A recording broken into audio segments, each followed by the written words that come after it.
The alarm system screamed across 300 worlds at once. In the Grand Chamber of the Galactic Council, representatives from 47 different species stood frozen in fear. The holographic display showed something that made even the bravest warriors take a step back. Carathox had awakened. Ambassador Thelnara of the Zephron Empire felt her 3 hearts beating faster than they ever had before. She had lived for 2 centuries, seen wars and disasters, but nothing compared to this moment. The ancient void dragon was moving again after 10,000 years of sleep. "This cannot be happening," whispered Commander Vex, his scaled hands gripping the edge of the control panel.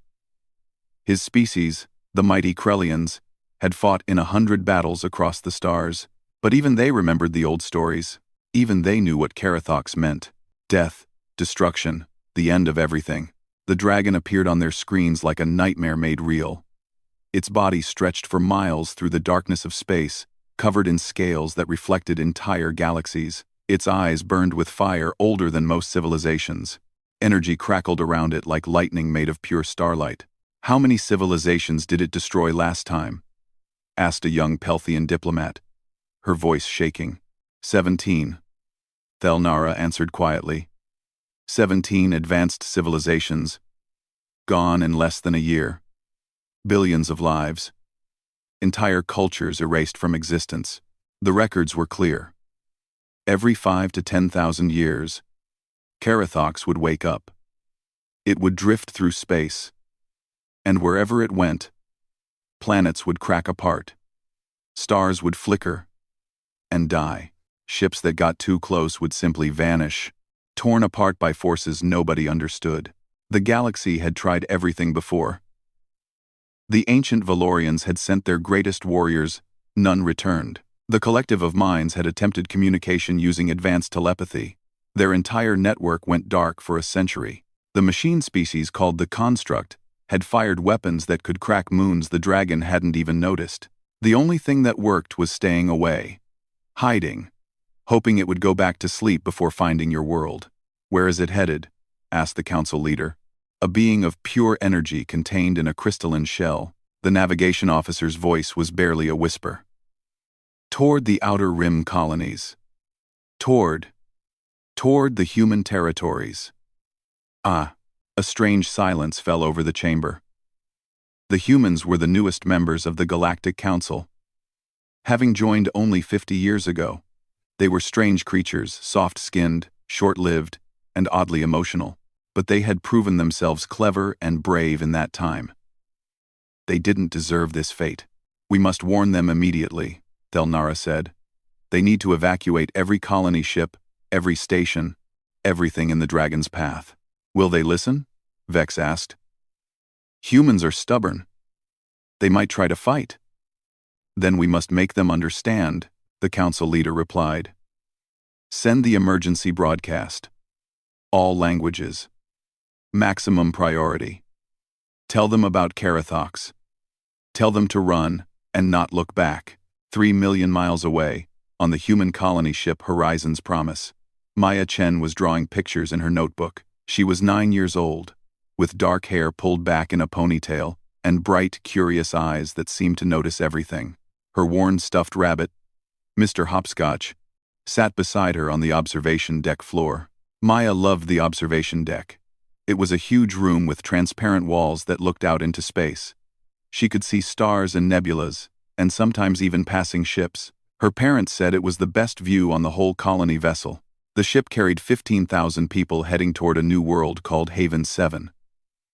Maya had been on the ship for 3 months now, and she was getting used to life in space. It was different from Earth, but exciting too.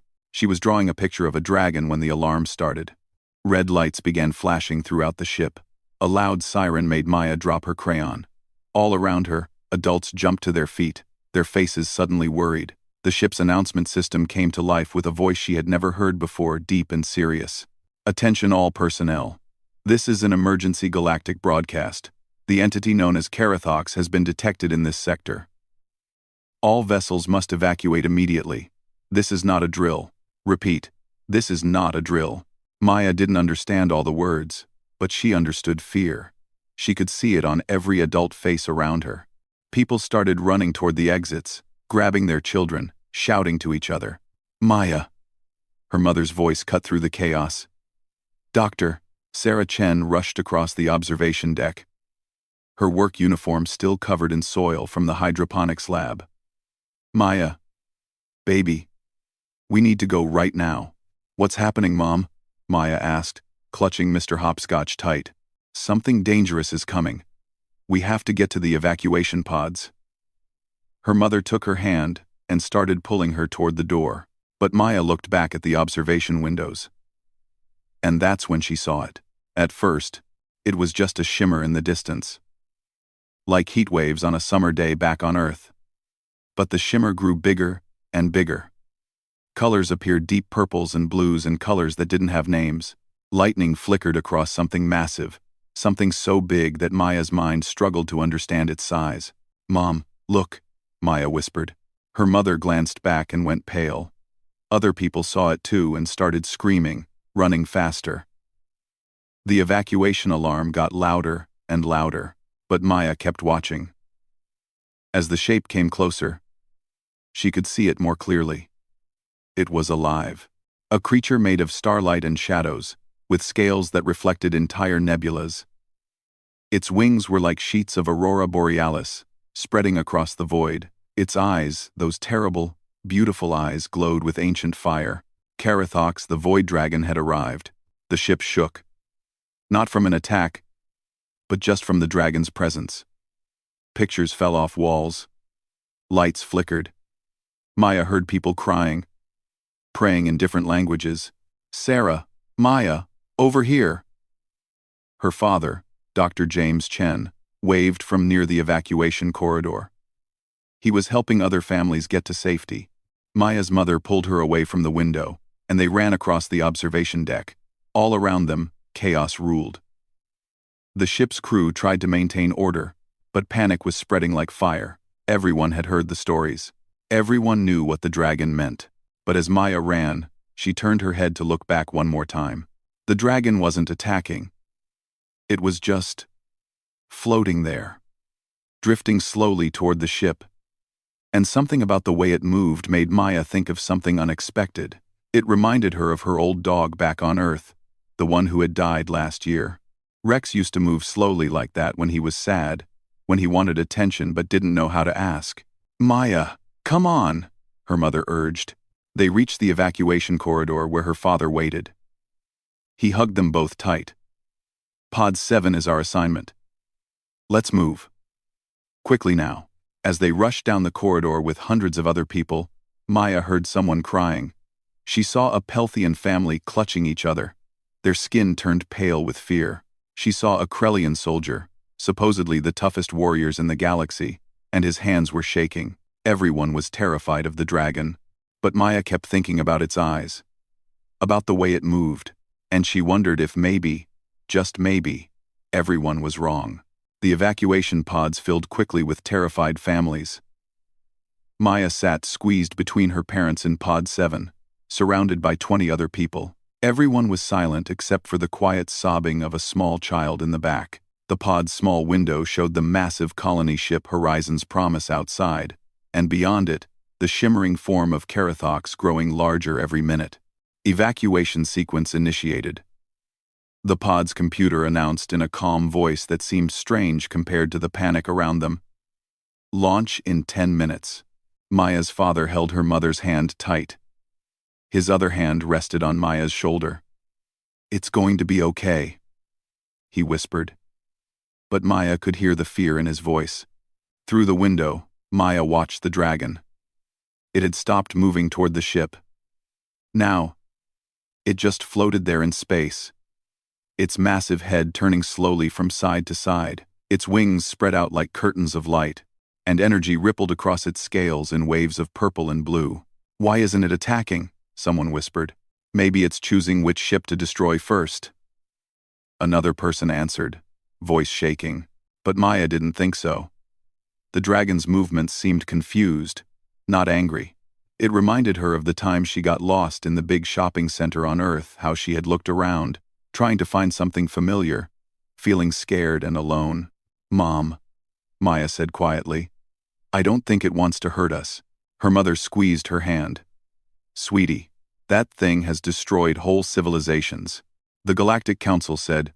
But did anyone ask it? Maya interrupted. Did anyone try to talk to it? Her father shook his head. Maya, some things are too dangerous to approach. Sometimes running is the smart choice. Launch in 5 minutes, the computer announced. Maya looked around the pod. Everyone looked defeated, like they had already lost. Back on Earth, her grandmother used to say that fear makes people forget how to think clearly. Maya wondered if that's what was happening now, if thousands of years of fear had made everyone forget to try something different. An idea formed in her mind. A crazy, probably stupid idea. But she couldn't stop thinking about it. I need to use the bathroom, Maya said suddenly. Her mother frowned. Can you wait? We're about to launch. I really need to go, Maya insisted, making her voice sound urgent. Please, Mom, it's an emergency. Her father sighed. Okay. But be quick. Very quick. He stood up and helped her squeeze past the other passengers to the pod's door. Maya stepped out into the corridor with her father. The hallway was mostly empty now, with just a few crew members running final evacuation checks. Alarms still flashed red on every wall. The bathroom is right there, her father pointed. 2 minutes. Maya. That's all. Okay, Dad. Maya hugged Mr. Hopscotch close and walked toward the bathroom door. But she didn't go inside. As soon as her father turned to talk to a passing crew member, Maya ran in the opposite direction. Her heart pounded as she sprinted down the corridor, taking turns she had memorized from her weeks exploring the ship. She knew her father would notice in seconds, but she just needed a small head start. Maya! She heard him shout behind her. Maya! She ran faster, her small legs carrying her through the maze of hallways. She knew exactly where she was going to, Section C-12, where the maintenance airlocks were located. She had found them 2 weeks ago while playing hide-and-seek with other kids on the ship. Behind her, she heard running footsteps, and her father's voice calling her name. Alarm announcements echoed through the halls. All personnel to evacuation pods immediately. Launch in 3 minutes. Maya reached Section C-12 and pressed her hand against the access panel. To her relief, it opened. Security was so focused on evacuation that they hadn't locked the maintenance areas. She slipped inside and sealed the door behind her. The maintenance section was cold and quiet, filled with equipment and spare parts. Maya ran past shelves and storage units until she found what she was looking for: the external observation platform. It was a small deck that extended beyond the ship's protective shields, used by repair crews when they worked on the hull. A pressure suit hung on the wall, sized for a small adult. Maya pulled it on over her clothes. It was too big, but she managed to seal it and activate the oxygen system. Mr. Hopscotch went inside the suit with her, pressed against her chest. Computer, she said to the suit's system. Open platform door. Warning, the computer replied. Platform is beyond shield protection. Extreme danger. Authorization required. F-worm. Maya bit her lip. Emergency maintenance needed? Authorization code required. She tried to remember the code she had seen a crew member use once. 774 Alpha 9. There was a pause. Then, code accepted. Opening platform door. Exercise extreme caution. The door slid open with a hiss. Beyond it, the platform extended out into space like a small balcony. Maya took a deep breath and stepped outside. The view took her breath away. Space surrounded her on 3 sides, endless stars, swirling nebulas, and directly ahead, the magnificent and terrifying form of Carathox. The dragon was even bigger up close, so huge that Maya could only see part of it. Its scales caught the light from distant stars, making it look like it was made of galaxies. Its eyes glowed with deep orange fire. Maya felt very, very small. For a moment, fear nearly made her run back inside. This was crazy. This was the most dangerous creature in the galaxy. What was she thinking? But then the dragon's eye focused on the ship, and Maya saw something in that gaze. Something sad and lost and lonely. She raised her hand and waved. It was a simple gesture, the kind of wave kids give to new friends on the playground. She waved Mr. Hopscotch's paw too, making the stuffed rabbit dance a little in the zero gravity. "Hi," she said quietly, knowing the dragon couldn't possibly hear her small voice through the vacuum of space. But something impossible happened. The dragon stopped moving, its massive head tilted to one side. That burning eye focused directly on the tiny platform, on the tiny human in an oversized pressure suit, on the tiny gesture of greeting. Across the galaxy, on 1,000 different worlds, sensors detected what was happening. Emergency broadcasts interrupted every channel. Scientists dropped their equipment in shock. The Galactic Council chamber went completely silent. For the first time in recorded history, Karathox the Void Dragon had stopped in response to a living being's action. On the horizon's promise, Maya's father finally broke through the maintenance door. He ran onto the platform and froze when he saw his daughter standing there, waving at the cosmic monster that floated before them. "Maya, no," he whispered, terror choking his voice. But Maya didn't move. She kept waving, kept smiling behind her helmet's faceplate. And the dragon kept watching. The evacuation pods launched from the ship, racing away to safety. But Maya stayed on her platform, her hand still raised in greeting. Her father slowly moved beside her, too afraid to grab her and run, too paralyzed by what he was witnessing. "I think it's lonely," Maya said softly. "I think it's been lonely for a really long time." "Well?" The dragon's other eye opened and focused on them. Energy crackled along its scales, but not in an attacking way, more like curiosity. Maya took a breath and did something even braver. She touched her hand to her chest, then pointed to the dragon. A simple sign language gesture that meant the same thing across human cultures: friend. And in that moment, with the entire galaxy watching in stunned silence, Karathox, the destroyer, the terror of the void, the creature that had ended civilizations, moved closer, not to attack, to see better. Commander Vex stared at the holographic display in the Galactic Council chamber, unable to believe what his eyes were showing him. Around him, representatives from 47 species stood frozen, watching the impossible scene unfold. "The child is still alive," Ambassador Thelnara whispered, her voice filled with shock. "The dragon hasn't attacked. This makes no sense," muttered a Pelthian scientist, his tentacles twitching nervously. "Every record, every historical account says that Karathox destroys anything that comes near it." "Perhaps the records are wrong," suggested the council leader, its crystalline form pulsing with uncertain light. "Or perhaps we never understood what we were seeing." On 1,000 worlds, beings watched the live feed that had been broadcast across the galaxy. Mothers held their children close. Soldiers gripped their weapons uselessly. Scientists recorded every second of data, knowing they were witnessing something that would be studied for centuries. And at the center of it all, a 9-year-old human girl stood on a small platform in an oversized pressure suit, still waving at the most fearsome creature in the known universe. On the horizon's promise, Maya's father finally found his voice. "Maya, sweetheart. We need to go inside." Very slowly. Very carefully. "Wait, Dad," Maya said, still watching the dragon. "Look at its eyes. Really look." James Chen forced himself to look at those burning eyes that had haunted his nightmares since the alarm first sounded. And for the first time, he tried to see past his fear. The dragon's gaze was intense, yes, but not hostile. It seemed almost confused, searching.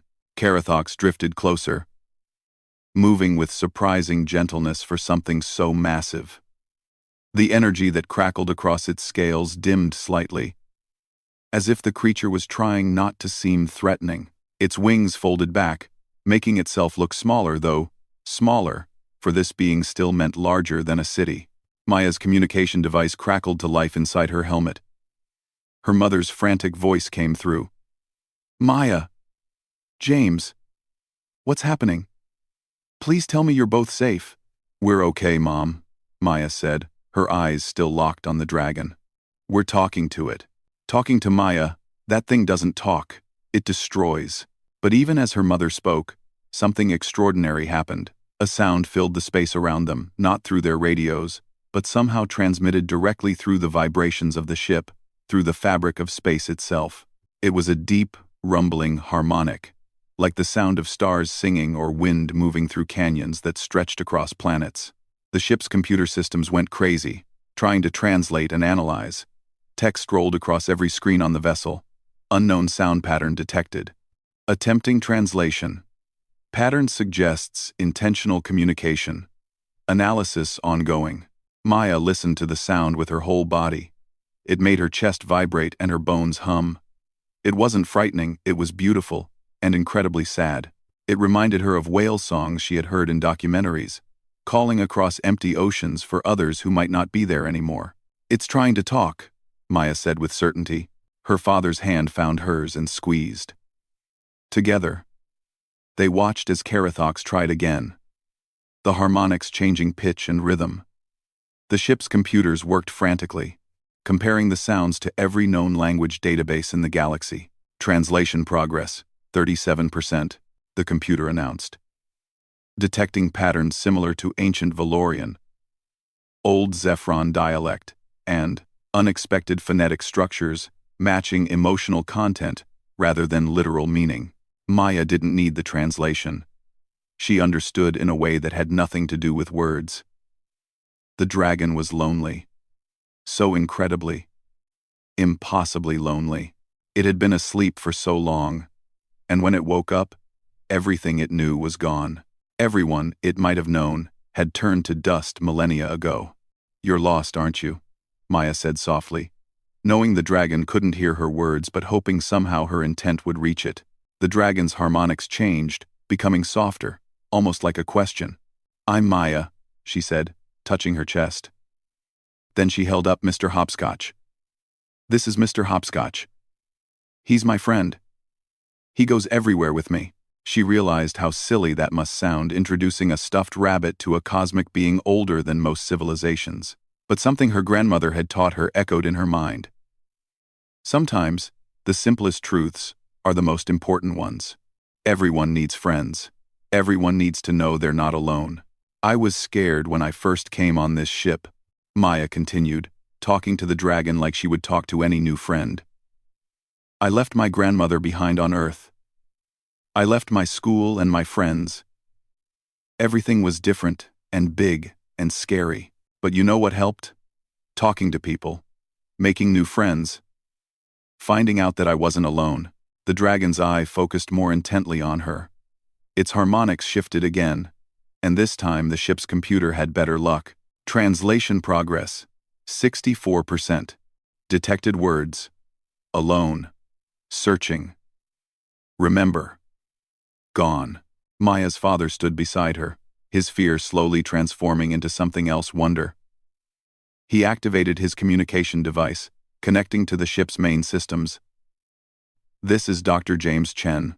I need all available xenolinguists on this channel immediately. The dragon is trying to communicate. Repeat. Carathox is attempting peaceful communication." Within seconds, voices filled the channel: scientists, linguists, and experts from multiple species, all speaking at once. "Impossible. The data confirms it. Those are language patterns. How is a child doing what our greatest minds couldn't?" "Silence," commanded Ambassador Thelnara, her voice cutting through the chaos. She had connected from the Galactic Council chamber, where thousands watched in real time. "Dr. Chen, what exactly is happening there?" James took a breath. "Ambassador, my daughter asked a question that I think nobody else thought to ask. She asked if the dragon was lost, if it wanted a friend." A long silence followed. Then Thelnara spoke again, her voice softer. "And what did it answer?" "That's what we're trying to figure out," James replied. Maya touched the helmet of her pressure suit, wishing she could remove it to show her full face. Instead, she pressed her hand against the faceplate and smiled as wide as she could. The dragon's harmonics shifted once more, and this time the sound carried a different quality, still sad, but with something else mixed in. Hope, maybe. Translation progress. 79%. The computer announced. Primary message decoded. Why do you not fear? Why do you reach out? All others flee. All others hide. I search for understanding. I search for connection. Across the galaxy, those who heard the translation felt something shift in their understanding. For 10,000 years, they had run from this creature. They had assumed it was a mindless destroyer, a force of nature that couldn't be reasoned with. But what if they had been wrong? What if every attack had been a desperate attempt to reach out by a being who didn't know how to control its own power? Maya spoke again, her young voice carrying a simple truth. I'm not afraid because I think you're just sad. My grandma says that sometimes people who seem scary are actually just hurting inside. And when someone's hurting, you don't run away. You help them. The dragon's entire body seemed to shudder. The energy around it pulsed. And for a moment, everyone watching held their breath, fearing an attack. But instead, something beautiful happened. From Karathox's eyes, drops of liquid light began to fall. They floated through space like tiny stars, each one crystallizing into gem-like structures that glittered in the darkness. The dragon was crying tears made of solidified starlight, tears of loneliness and pain and sudden, unexpected relief. Someone, finally, had tried to understand. Translation complete, the computer said quietly. Message. Thank you. Small one. Thank you for seeing me. The news traveled faster than light itself, transmitted through quantum communication networks to every corner of the galaxy. On the homeworld of the Zephyron Empire, citizens gathered in massive public squares, watching holographic displays that showed a human child speaking with the ancient terror. On the crystalline planets of the collective, millions of minds connected to witness history being rewritten. Even in the most distant colonies, beings stopped what they were doing to watch. Maya Chen, a 9-year-old girl from Earth, had done what no civilization had accomplished in 10,000 years. She had made Karathox cry. In the Galactic Council chamber, chaos erupted once again. But this time, it was different. Instead of fear, there was confusion, debate, and something that hadn't been there before. Hope. We must reconsider everything we thought we knew, Ambassador Thelnara said, her 3 hearts beating rapidly. If the dragon was simply trying to communicate all this time, then the 17 civilizations it destroyed might have been accidents, finished Commander Vex, his warrior's pride struggling with this new understanding. Accidents caused by a desperate, lonely creature who didn't know how to control its power around others. That's a very generous interpretation, argued a Pelthian council member. How can we trust something so dangerous? Even if it means no harm, its very presence destabilizes matter. Ships dissolve. Planets crack. Good intentions don't change those facts. The council leader's crystalline form pulsed thoughtfully. Then we must find a way to help it control that power. The question is, can we trust this contact? Can we trust that one child's intuition is correct? Look at the data, said Dr. Yana Kresh, the galaxy's leading xenopsychologist, who had joined the emergency session. Her green skin had turned pale with excitement. Every culture in the galaxy teaches children to fear from birth. We program caution. We instill respect for danger. We pass down our traumas through generations. But human children, they're different. They have something we've lost. And what is that? Asked the council leader. The ability to see individuals instead of categories. Dr. Kresh explained, her voice growing passionate. To see a person before seeing a threat. That child looked at the most feared being in existence and asked if it needed a friend. That's not stupidity or ignorance, that's a kind of wisdom we've forgotten. Back on the Horizon's promise, Maya continued to talk with Karathox. Her father stood beside her, still protective but now also fascinated. Scientists from multiple species had connected to their communication channel, offering suggestions, asking questions, trying to understand. Ask it about its origins, urged a Valorian historian. Inquire about the energy destabilization, insisted a Zephyron physicist. Find out if it encountered other species before, requested Dr. Kresh. But Maya ignored most of the suggestions. She talked to the dragon the way she would talk to any new friend, simply, honestly, about normal things. Do you have a family? She asked. The dragon's harmonics rumbled. and the translation came through with improved clarity now that the computers had learned its language patterns. Long ago. So long that memory fades like old dreams. I remember. Warmth, others like me. But they are gone now. Lost to time or distance or... I do not know. I'm sorry, Maya said, and she meant it deeply. It must be really hard to be alone for so long. The sleeping helps, Carathox replied. When I sleep, I do not feel the emptiness. But when I wake, everything is changed. New stars, new peoples, and I search for something familiar, but I am clumsy. I am too large, too powerful. My sadness makes stars tremble. My confusion breaks worlds. I do not mean to destroy, but I do not know how not to. Maya thought about this. It's like when I get really upset and accidentally break things. Mom says I need to learn to handle my big feelings carefully. Maybe you need that too, someone to help you learn how to handle your big feelings without breaking stuff. The simplicity of this statement made every scientist listening pause. Dr. Kresh actually laughed, a sound of pure joy. Out of the mouths of children, she whispered. The girl is right. This isn't a war problem or a containment problem. It's a teaching problem. But how do you teach a cosmic entity to control power that can crack planets? Commander Vex asked. The same way you teach any child, Dr. Kresh answered. With patience, understanding, and most importantly, by making them feel safe enough to try. Ambassador Thelnara made a decision. She activated her communication to address both the Council and the human ship. Dr. Chen, this is Ambassador Thelnara. With your permission, I would like to join this conversation. I believe we're witnessing the beginning of something extraordinary. Permission granted, James said, still somewhat dazed by everything happening. Thelnara's image appeared on the ship's display screens. Carathox, my name is Thelnara. On behalf of the Galactic Council, I apologize. We should have tried to understand you long ago instead of only fearing you. The dragon's massive eye moved to look at the display where Thelnara's image showed. Its harmonics carried a note of surprise. You speak to me. An adult speaks to me without weapons, without fleeing. This is new. It should not be new, Thelnara said firmly. It should have been our first response. We let fear blind us to possibilities. This child showed us better. Maya felt her face get warm with embarrassment.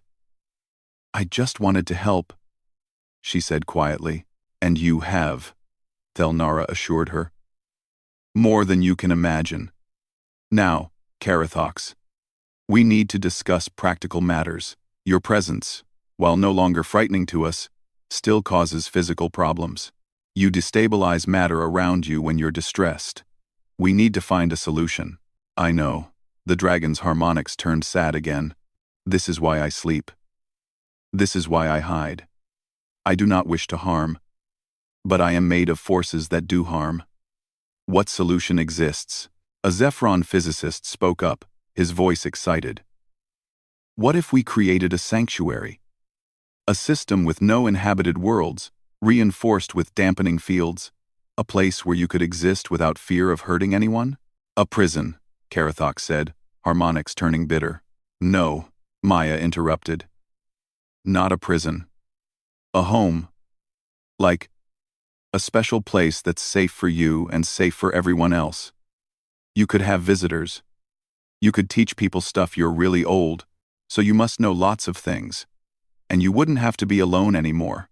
The dragon was quiet for a long moment, considering. A home? It finally repeated, testing the word. I have not had a home in. I cannot remember how long. But would anyone truly visit? Or would fear keep them away? I'd visit, Maya said immediately. I'd come see you all the time and tell you about stuff and bring you drawings. And I bet other people would come too, once they get to know you. The child is correct, Dr. Kresh added. Carathox, you have knowledge from eras we've only read about in fragments. Dead languages, lost sciences, extinct philosophies. You're a living bridge to our past. Scholars would travel across the galaxy to learn from you. And strategically, Commander Vex added, his military mind working, you could serve as an early warning system.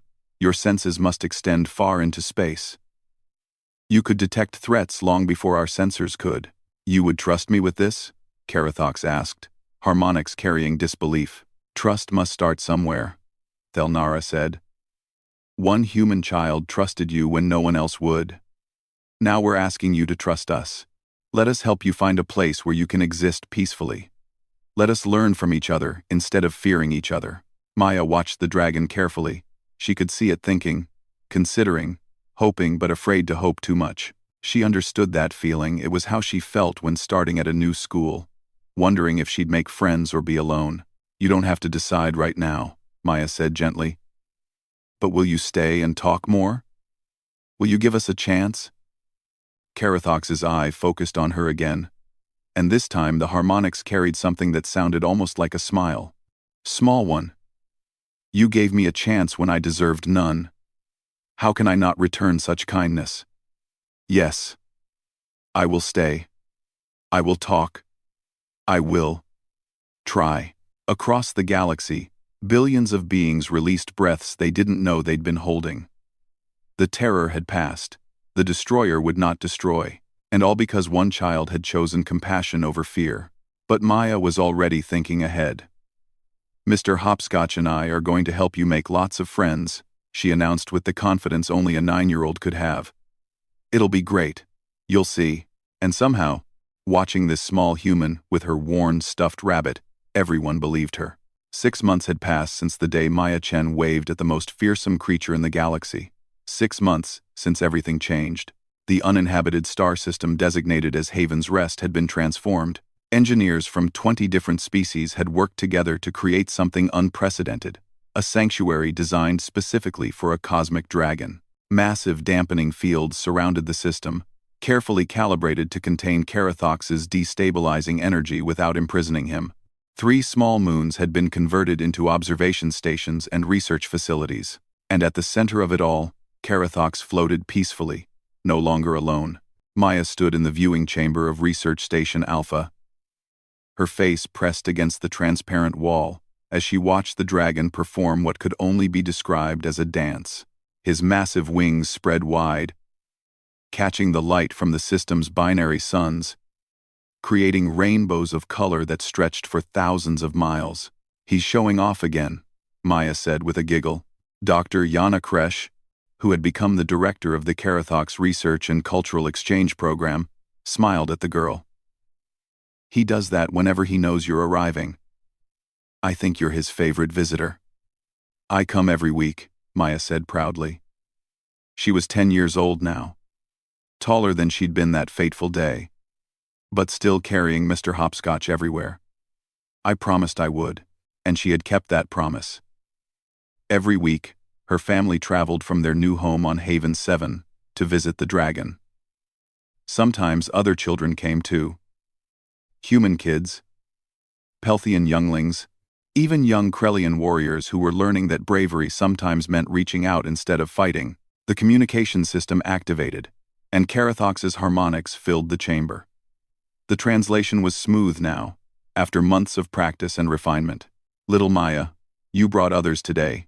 I can sense 3 more young ones with you. Maya turned to wave at the 3 children standing nervously behind her. Yeah. This is Tommy, Zix, and Prella. They wanted to meet you. I told them you're really nice. Nice. Carathox's harmonics carried amusement. Once I was called the terror of the void. Now I am really nice. How perspectives change. Tommy, a shy 8-year-old human boy, stepped forward. Is it true? You're 1,000,000 years old? Not quite that old, Carathox replied gently. But old enough to remember when your son was young, small one. Old enough to remember species that are now only dust and legend. That's so cool, exclaimed Zix, a young Pelthian whose tentacles waved excitedly. Can you tell us a story? And Carathox did. He told them about the ancient Valorians, a species of warriors who had valued honor above all else. He described their crystal cities and their poetry written in light. The children sat in a circle, listening with wide eyes as the dragon painted pictures of lost civilizations with his words. This had become normal over the past months. Carathox had transformed from a terror into the galaxy's greatest teacher. Historians traveled from across space to interview him. Scientists worked with him to understand energy fields that their technology couldn't yet measure. Artists came to sketch his magnificent form and learn about aesthetics from eras long forgotten. But it was the children he loved most. With them, he could simply be himself. No expectations, no fear, just curiosity and friendship. In the Galactic Council chamber, Ambassador Thelnara presented her quarterly report on the Carathox situation. The chamber was packed with representatives from hundreds of species now, all interested in this unprecedented development. The sanctuary is functioning beyond our expectations, Thelnara announced. Carathox has provided warnings about 3 potential cosmic hazards, helped us decode 17 extinct languages, and contributed to advances in energy field theory that will benefit our technology for centuries. And the threat level? Asked a cautious Pelthian senator. 0, Thelnara said firmly. In 6 months, there has not been a single incident. Carathox has learned to control his emotional responses, and the dampening fields provide an extra layer of safety. More importantly, he's happy. Contentment reduces the energy fluctuations significantly. Commander Vex stood, his scaled face showing an expression few had seen on the warrior humble acknowledgement. I fought in 100 battles, he said. I trained my entire life to face threats with strength. But a human child taught me that sometimes the greatest strength is in extending a hand, not raising a weapon. I was wrong about Carathox. We were all wrong.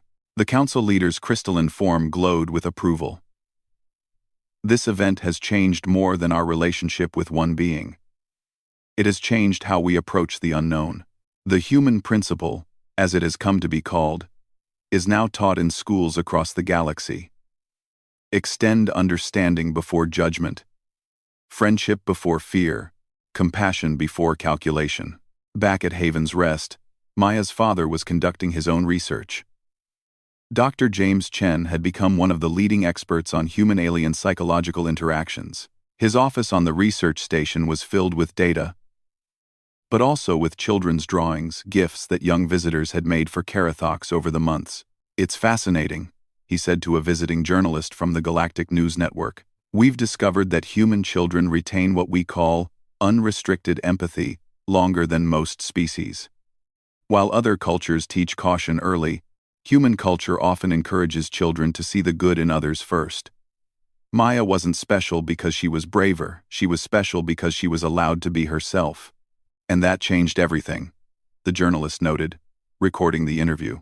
It did, James agreed, looking out the window at his daughter, who was now teaching the other children how to make paper airplanes to show Carathox. One small act of kindness created ripples across the entire galaxy.